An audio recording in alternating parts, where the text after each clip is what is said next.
Puji Tuhan, Mazmur di pagi ini bicara mengenai melihat seperti Tuhan. Yeremia pasal 1 ayat 11 sampai dengan ayat 12. Saudara, kita dengarkan firman Tuhan. Sesudah itu firman Tuhan datang kepadaku bunyinya, "Apakah yang kau lihat, hai Yeremia?" Jawabku, "Aku melihat sebatang pohon badam." Lalu firman Tuhan kepadaku, "Baik penglihatanmu, sebab aku siap sedia untuk melaksanakan firman-Ku."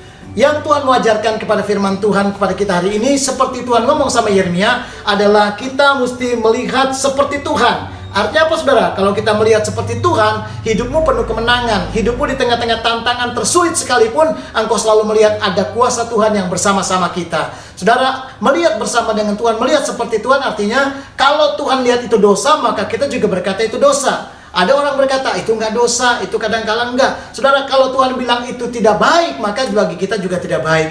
Ada orang-orang berkata, nggak apa-apa, wah itu dosa besar, dosa kecil berbeda. Roma pasal 6 ayat 23 berkata bahwa upah dosa adalah maut. Tidak ada perbedaan, saudara. Artinya, mau dosa besar, dosa kecil tetap adalah dosa. Jadi kalau Tuhan bilang itu kesalahan, jangan kita bilang itu kebenaran. Kalau Tuhan bilang itu dosa, jangan kita bilang itu adalah baik. Saudara, lihatlah caranya seperti Tuhan melihat. Artinya, kalau engkau seperti itu, engkau hidup berkemenangan.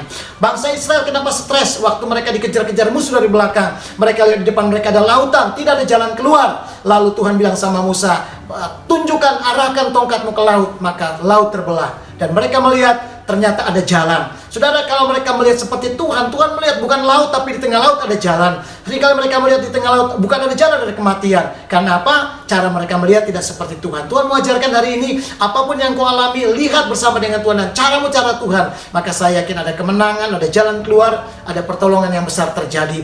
Jemaat Laodikia, kalau kita baca di dalam Wahyu pasal 3, ayat yang ke-17, mereka punya cara tidak seperti Tuhan melihat. Lalu mereka berpikir mereka melihat, ternyata mereka tidak. Mereka berpikir mereka kaya, ternyata mereka miskin. Mereka berpikir mereka berpakai pakaian, ternyata mereka bertelanjang. Artinya apa? Ada perbedaan karena mereka tidak mempunyai cara pandang seperti Tuhan. Banyak anak Tuhan seperti itu. Hari ini menjelang kedatangan Tuhan yang tidak lama lagi, biarlah miliki cara pandang seperti Tuhan, maka hidupmu berkemenangan. Segala sesuatu yang kau akan melihat, ada kemuliaan, ada kuasa Tuhan. Dan setiap persoalanmu selalu ada mujizat Tuhan. Kenapa? Karena sisi pandangmu, cara pandangmu sudah sama. Tuhan melihat, maka engkau melihat. Tuhan menang, maka engkau menang. Tuhan mengalami kemuliaan, engkau mengalami terobosan. Alamilah itu, dan saya percaya cara seperti Tuhan adalah jalan keluar yang terbaik. Diberkati Bapak Ibu Saudara dalam hidupmu, dan tetaplah menjadi berkat dimanapun kau berada. Share firman ini, dan saya percaya sama pandangan kita dengan Tuhan, maka itu kemenangan yang besar. Amin.